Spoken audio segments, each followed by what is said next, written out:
Greetings and welcome to 15 Minutes of Daily Inspiration. I am so excited to be with you. You don't know the joy that floods my soul when I get a chance to share with you all at 12:30 on Thursday. You're on the New Birth Missionary Baptist Church platform wherever you are, led by our one and only senior pastor, Dr. Jamal Harrison Bryant, and I'm your pastor of Internet and Innovation, the Kingmaker, Kervance Ross, and I am ready to get into the Word. I hope you're ready, because if you're ready, I'm ready and raring to go. If you do me a few favors, the only way that we can virtually evangelize in this technological space is with your help. So if you'd share this to your platform, you're an influencer, and there are some people who will watch and touch into what you tell them to because they value your word. Share this to your platform. If you would also text the last 3 people that you were texting before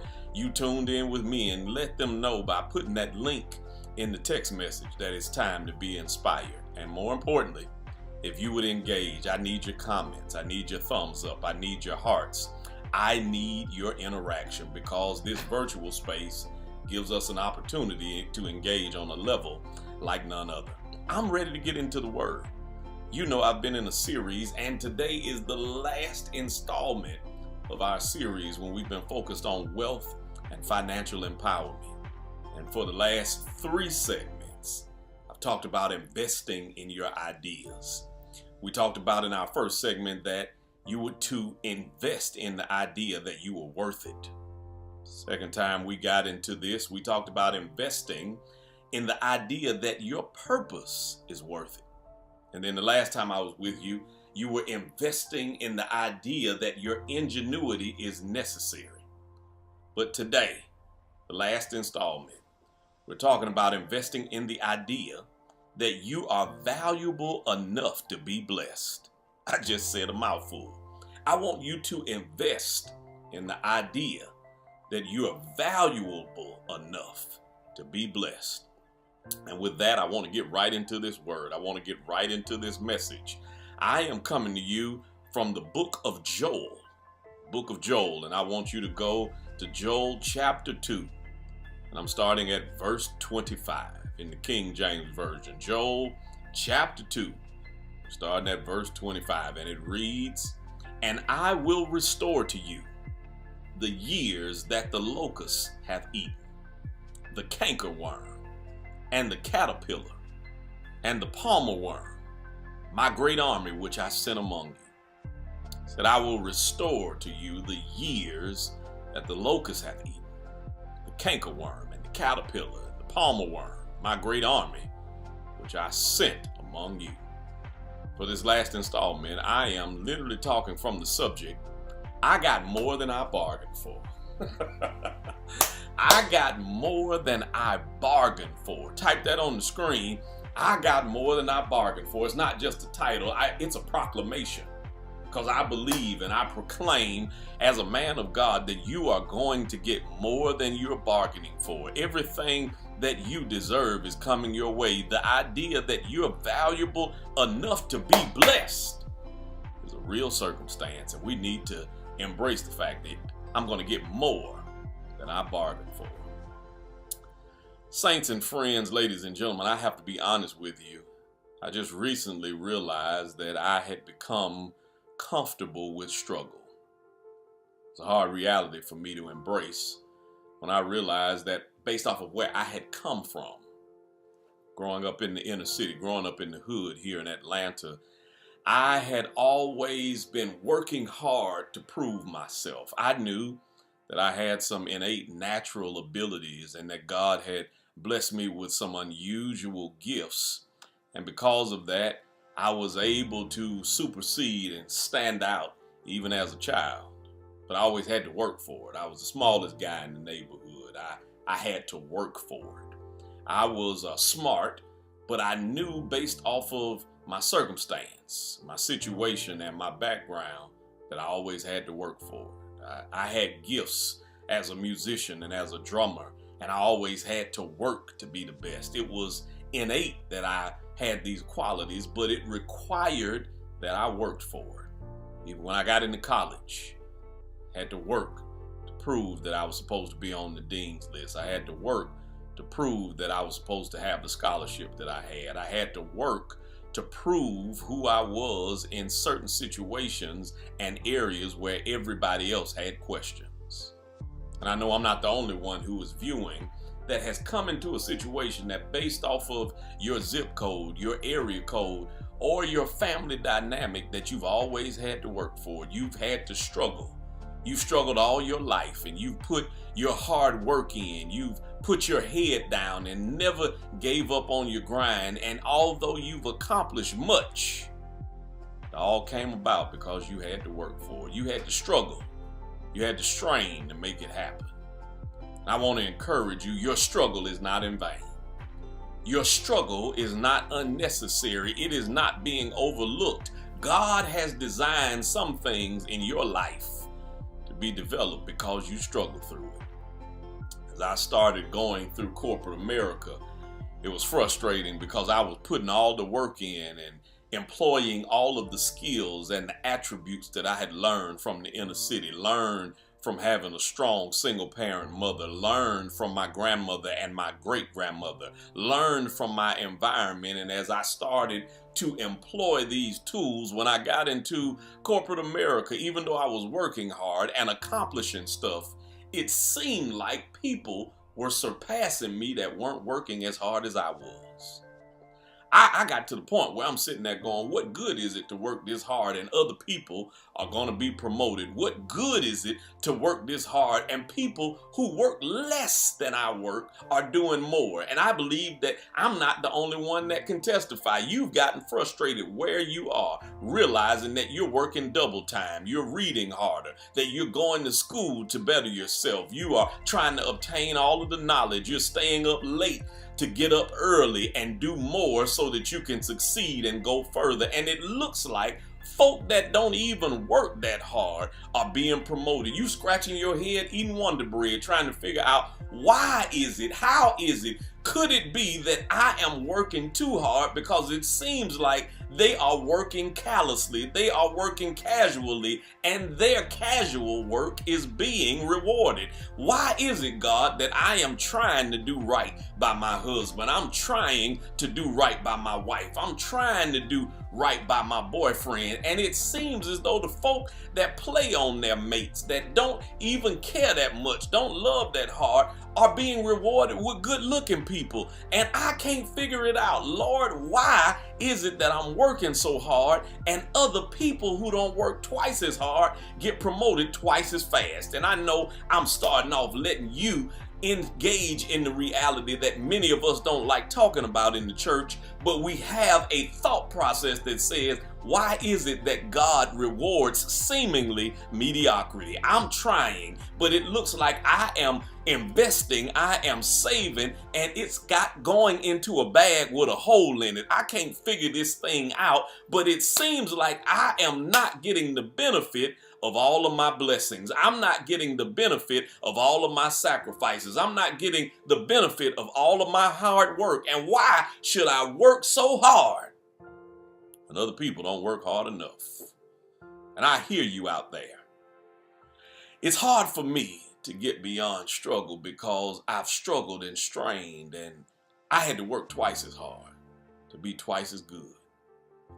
When I started really getting blessed, friends, I realized that I was still trying to prove myself, even though the hard work had started paying off and I was being promoted and I was being blessed and I was being recognized.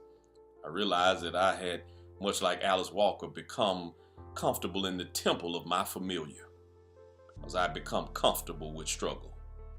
I couldn't even embrace all of God's blessings because I was looking back at the struggle, at the strain, and because of what had happened along the journey when I got to the place where I was receiving all my blessings, my ideas would not allow me to believe that I was valuable enough to be blessed. I'm being transparent because I believe my transparency is speaking to your situation. You've worked so hard, you've struggled so hard, you've watched stuff seemingly get eaten up in your lives. You've watched seemingly circumstances compile on you and compound on you, and now God is ready to give you exactly what you prayed for, and you don't have the idea, the thought, the image in your head that you're even valuable enough to be blessed. You are now second guessing when stuff starts happening on your behalf. You get people to compliment you and you downplay the compliment. People try to put money in your hand and you reject it because you don't feel that you're valuable enough to be blessed. But right now, at lunchtime, in 15 minutes of daily inspiration, I want to tell you that the devil is a liar. You are valuable. You need to type it on the screen. I'm valuable. I've worked too hard. I've struggled too hard. I've gone too hard. I've gone too long. And now I've got to believe that I'm valuable enough to be blessed. And here in our passage, it is amazing to me that I've heard people quote this so many times in church, that I will restore everything, all of the years that the locust had eaten up. I'll restore to you everything that the palmer worm and the caterpillar and the cankerworm had destroyed. But nobody had ever read to me chapter 1, where in chapter 1, it talks about the fact that there is a proclamation that these things were going to happen, that these locusts were not just going to eat up some of the stuff, but what that locust didn't eat up, I'd send great locusts to eat up what was left. And if they didn't eat up what was left, I'm going to send young locusts to eat up what the great locusts didn't eat, that the first locust didn't eat. And as watching this demise keep happening, that everything that was planted, everything that was supposed to be prosperous, everything that was supposed to grow, to generate revenue and to generate wealth, has been eaten up, and it's been assigned by locusts. It has been assigned by the small things that eat up everything that you've invested in. It's the small insect, that small somebody, that small thought, that small concept, that small circumstance, that small situation that seemingly eats up everything that you are putting down in the ground. Every time you make 2 steps, the locusts in your life come and take you 5 steps back. I know I'm not talking to myself. You realize that it happened over and over again, and you found yourself much like a drunkard, sitting there after everything that you had put out got eaten up. You now become in a drunken stupor. You are depressed. You need something to numb you, and you're in this situation where you're weeping and you're wailing, and as a result, situations are being snatched out of your mouth. These are situations where mighty lions are coming to eat away at everything, because now the small stuff you've overcome, but now the big stuff starts coming, and it starts taking away from you every tree that you're planting in life, every opportunity that you're after. Seemingly, after you overcame the small stuff, the big stuff started coming, and you got frustrated trying to figure out, why am I continuing to put my money in the bank? And every time I put my money in the bank, something happens with the roof on the house. I just bought the house and now I got to replace the roof. I fixed the roof, and after I fix the roof, the plumbing starts going bad and my pipes start leaking. I figure out how to fix the pipes, and then the car breaks down. Somebody knows what I'm talking about, where you get the idea, because of all the stuff that you have gone through, that you are not valuable enough to be blessed. But after all that, you have gone through the chapter 1 in your life, but you can't give up, because chapter 2 is on the way. And here in chapter 2, God now starts to say, read it. Let's go to the NIV version, and I'm out of your way. Joel chapter 2, verse 25, he says, I will repay you for the years the locusts have eaten. This is the moment where I need you to embrace the fact that you're going to get more than you bargained for. You thought that I was going to put you through all of that and allow all of that to happen for nothing. No, I tried to get you to invest in the idea that I am God. And if you know that I'm the God of the cattle of 1,000 hills and everything belongs to me, I created you and you are valuable in my eyes. I'm an appraiser and I see how valuable you are. And I need you to know that you're valuable enough to be blessed by me. And I'm going to start paying you back. Everybody that thought you were dead, everybody that thought it was over for you, you are now going to have plenty to eat. Verse 22 says you will have plenty to eat until you are full, and you will praise the name of the Lord your God who has worked wonders for you. This phase of your life is going to be so blessed that you're going to have to push back from the table. This phase of your life is going to be blessed that money is going to be in such abundance that you don't even have anything else you can think of buying. This phase of your life is going to be so blessed that everything that people tried to take from you, you now have the idea that I'm valuable enough and I am ready to receive my blessing. And all that I went through, all of the places that I was comfortable, all of the stuff that I got used to, I'm shaking that thing off. I'm shaking that dust off, and I'm going to get more than I bargained for. Why? Because wealth is mine. Breakthrough is mine. Financial abundance is mine. And I'm expecting God to give me more than I bargained for. I'm so out of my time. I enjoyed that so much.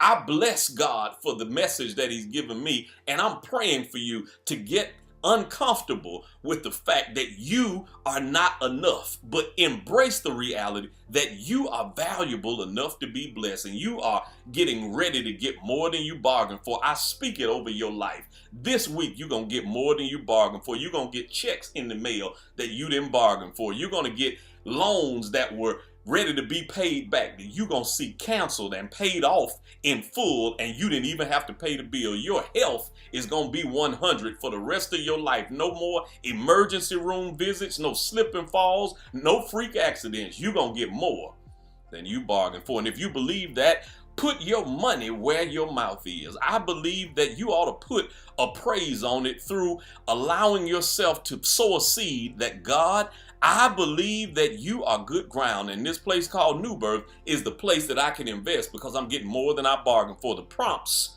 on the bottom of the screen. Sow a seed right now because God is giving you a sign. He's giving you a word. He's giving you an inspiration that you're going to get more than what you bargained for, and you can't do it all by yourself. I want you to get connected to the God of more than you bargained for. I want to offer Jesus Christ to you. Christ is still the answer for the world today. If you would click joinnewbirth.org, we're waiting on you because we believe that God is going to give us more than we had ever expected. And if you need prayer, my intercessors, our intercessors are ready and waiting to pray for you. Just email us at prayer@newbirth.org. I've enjoyed this series. I can't wait to come back to you again this Sunday. You know that we've been talking about wealth and investment, and the announcements are coming up, and I want you, if you're in the Atlanta area, to stop by and sow, invest, and drop off as we pray as a pastoral team for everything that you put in your coins in your jar. Stay tuned.